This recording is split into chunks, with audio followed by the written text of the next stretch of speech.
Berkeley Springs is a tiny town in West Virginia with barely 700 residents. It's a place where people don't lock their doors, where everyone knows and trusts each other.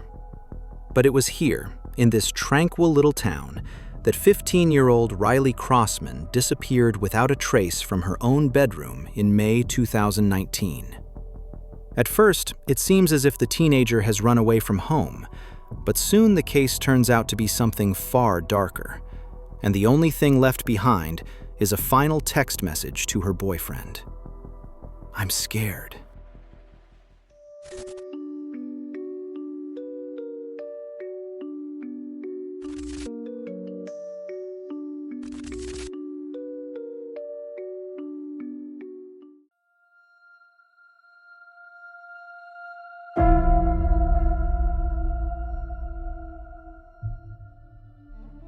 Riley Crossman was born on December 22, 2003, in Berkeley Springs. She grew up in this quiet small town, which is home to artists, musicians, and nature-loving families. Riley herself is considered to be particularly creative and interested in many things. She began dancing in elementary school, participated in school performances, enjoyed drawing, and was interested in music. Her teachers describe her as bright, curious, and responsible. She is popular with her classmates and regularly participates in school projects and theater groups. In the spring of 2019, Riley attends Berkeley Springs High School. She is about to graduate and is already looking forward to the upcoming holidays. Riley has big plans. She wants to study art or dance later and dreams of working as an artist someday.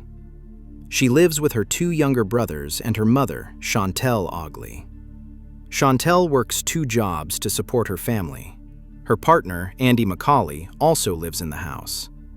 Riley has a good relationship with her family and is especially fond of her brothers. She has been dating her boyfriend Hayden for 8 months.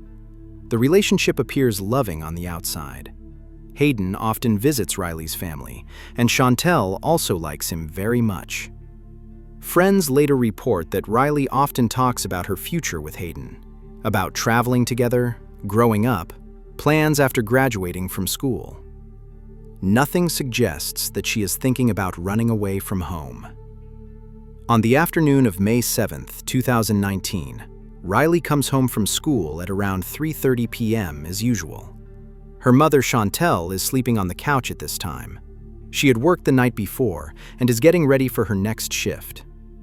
Riley accidentally wakes her up when she enters the living room. After a brief conversation, Chantel leaves for work. Riley stays at home with her brothers and Andy McCauley. Towards evening, everything seems to be going as usual.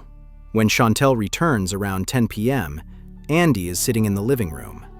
The door to Riley's room is closed. Chantel assumes that her daughter is already asleep and goes to bed herself. The next morning, however, she notices that something is different.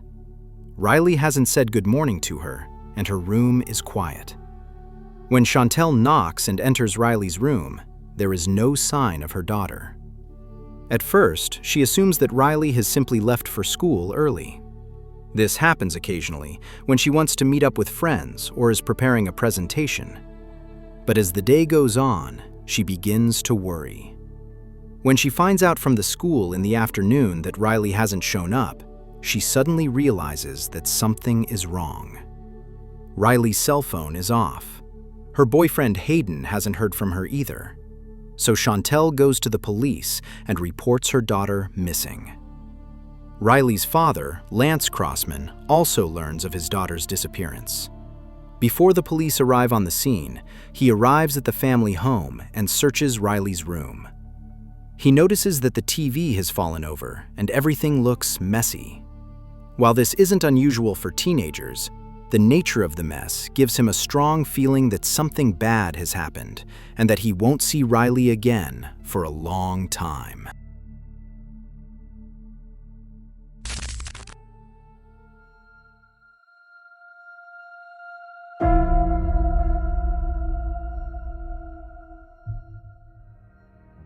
On May 9th, 2 days after the last confirmed sign of life, the police officially enter the house for the first time.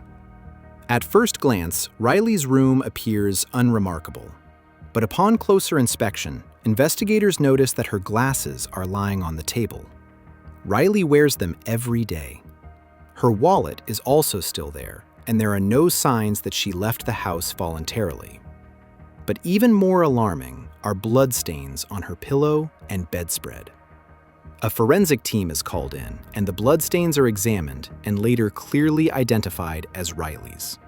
Particularly striking is the pattern on the pillow, which suggests that her face was pressed against the pillow, which in turn could indicate an attack and possible suffocation. Chantel also states that the room has been changed since she last saw it. She says it is no longer the way it was. This is an important clue for the investigators. There are no signs of a break-in, yet it appears as if someone has altered the room after the fact. A decisive turning point in the investigation comes from Riley's boyfriend, Hayden. He shows investigators a message Riley sent him on the evening of May 7th. "Andy is in my room. I'm scared." The message was sent at 11:13 p.m. At the time of the message, Chantel is already back in the house and lying in her bedroom just a few meters away. Even more disturbing is a FaceTime call Riley attempts the next morning at 5:40 a.m. The call goes unanswered because Hayden notices it too late. At that time, Riley is still asleep, and it is the last sign of life from her. It is clear to the police that Riley felt threatened by Andy McCauley on the night of her disappearance. The suspicion against him grows stronger. Andy was questioned the day after she was reported missing. He stated that Riley had gone to bed as usual. He himself had left the house around 4 a.m. to drive to work. This information can initially be confirmed, but later it turns out that he had disappeared for several hours during his shift. He had borrowed a work truck and was untraceable the entire time. The police confront him again. Andy admitted that he had lied in his first statement. He had been using drugs and was afraid of getting into trouble because of his addiction. The investigators made it clear that they were only interested in Riley's whereabouts, but Andy remained silent on all further questions. Since he did not have his cell phone with him on May 8th, his location cannot be tracked via GPS. The police therefore begin to reconstruct the movements of the borrowed work truck using surveillance cameras. The route leads to a remote wooded area outside Berkeley Springs, and there, unfortunately, a gruesome discovery is made.